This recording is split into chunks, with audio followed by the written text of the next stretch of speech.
Hello everyone, welcome to GNB honours classes. आज की इस वीडियो के अंदर हम structure and biological importance of oligosaccharides के बारे में बात करेंगे। जैसे हमने पिछले क्लास में बात किए थे कि सैकेराइड्स यानी कि कार्बोहाइड्रेट वो होते हैं, कार्बन के साथ जब वाटर मिलेगा हम उसको कार्बोहाइड्रेट कहते हैं, हाइड्रेट ऑफ कार्बन। जैसे हमने बात किए थे कि मोनोसैकेराइड्स के बारे में, ग्लूकोज था C6H12O6 होते हुए था, यानी कि कार्बन जितना रहेगा वाटर मॉलिक्यूल भी उतना रहेगा। ठीक है, सो जैसे कि 6 कार्बन था तो वाटर भी 6 रहेगा, तो वाटर यदि 6 रहेगा इस तरीके से, मतलब कि C6H12O6 आपकी हो गया। तो जैसे हमने बात किए थे कि कार्बोहाइड्रेट 3 तरीके के होता है, मोनोसैकेराइड्स, जहाँ पे आपको सिर्फ एक ही शुगर मॉलिक्यूल देखने को मिलेगा। शुगर में कार्बन अलग हो सकता है लेकिन शुगर मॉलिक्यूल एक होता है, उसको मोनोसैकेराइड्स कहते हैं। 2 से 9 शुगर मॉलिक्यूल यदि रहेगा तो हम उसको ओलिगोसैकेराइड्स कहते हैं।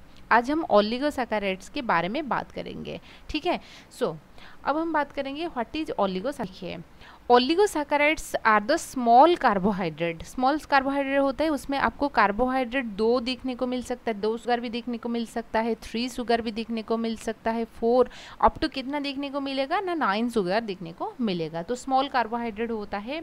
तो जो ज्वाइन होने के बाद ओलिगोसैकेराइड्स, ओलिगो का मतलब होता है कि फ्यू। तो यहाँ पे जब शुगर मॉलिक्यूल ज्वाइन होंगे तो यहाँ पे वाटर मॉलिक्यूल की रिमूवल होता है और जो बॉन्ड बनता है हम उसको ग्लाइकोसिडिक लिंकेज बोलेंगे। ठीक है, क्या बोलेंगे? ग्लाइकोसिडिक लिंकेज बोलेंगे। सो क्या होता है, जैसे हमने ग्लूकोज देखे थे कि क्या था, मोनोसैकेराइड्स था।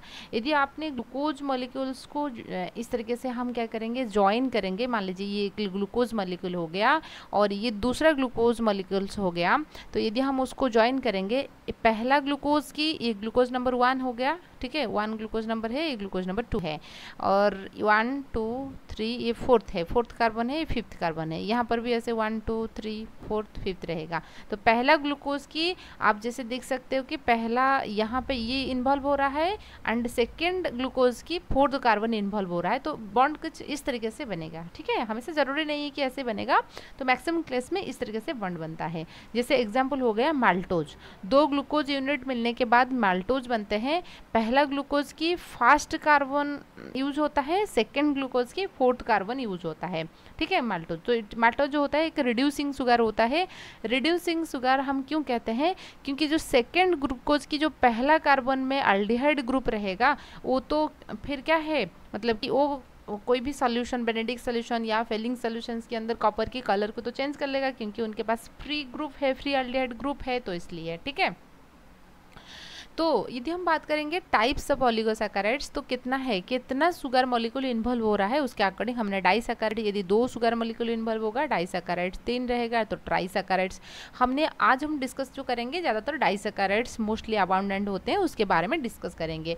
डाइसैकेराइड्स के अंदर आपका सुक्रोज आ जाएगा, लैक्टोज, मैल्टोज, ट्रीहेलोज एंड सेल्वाइलोज आ जाएगा। सो देखिए, सबसे पहले सुक्रोज।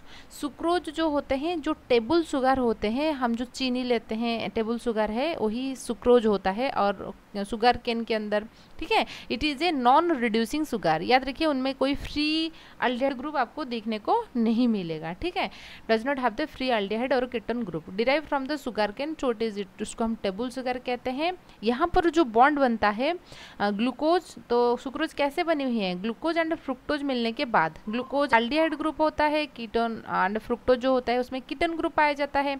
तो यहाँ पे जो बॉन्ड बनेगा glucose alpha 1 and beta 2 fructose. ठीक है ना, पहला ग्लूकोज की अल्फा 1 एंड फ्रुक्टोज की बीटा 2 जो है ना उसके बीच में बॉन्ड बनता है।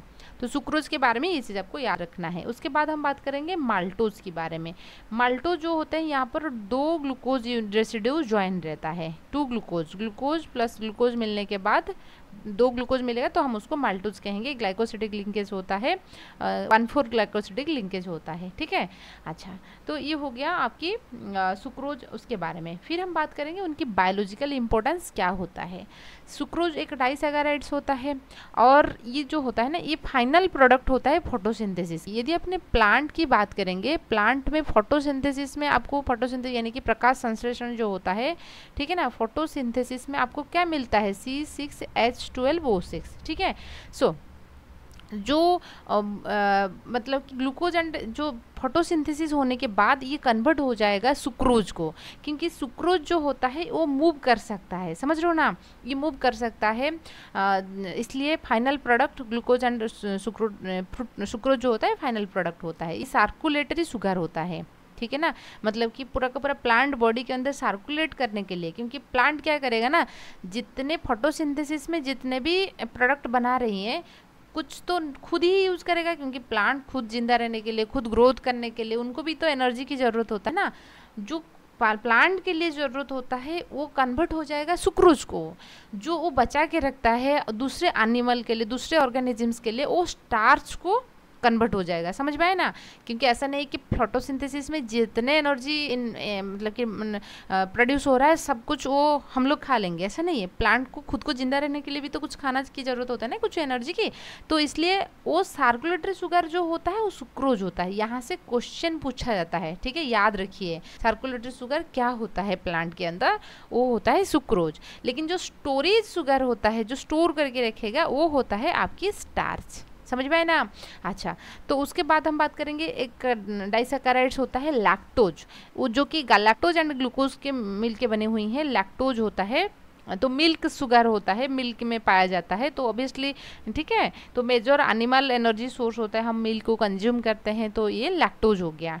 ट्रीहेलोज एक होता है जो यहाँ पर अल्फा ग्लूकोज, 2 अल्फा ग्लूकोज मिलने के बाद बनता है। अल्फा ग्लूकोज मैंने आपको बताई थी, अल्फा ग्लूकोज क्या होता है, OH ग्रुप नीचे रहेगा, अल्फा कहेंगे, ऊपर रहेगा तो बीटा कहेंगे, तो 2 अल्फा ग्लूकोज मिलने के बाद ट्रीहेलोज बनाते हैं, जो कि इंसेक्ट के अंदर सर्कुलेटरी शुगर होता है। जैसे हम लोगों का ब्लड में ग्लूकोज पाया जाता है, इंसेक्ट में ऐसे ट्रीहेलोज पाया जाता है, याद रखिए, यूज्ड एज द एनर्जी। उसके बाद हम बात करेंगे माल्टोज, तो जो कि derive from the starch and glycogen, starch and glycogen से वो बनी हुई है माल्टोज, ठीक है। ये आपकी डाइसैकेराइड्स की बायोलॉजिकल इंपॉर्टेंस के बारे में। आई होप वीडियो आपको अच्छे से समझ में आएगा। वीडियो पसंद आए तो लाइक कीजिए, सब्सक्राइब कीजिए और आपकी दोस्त के साथ भी शेयर कीजिए। Thank you.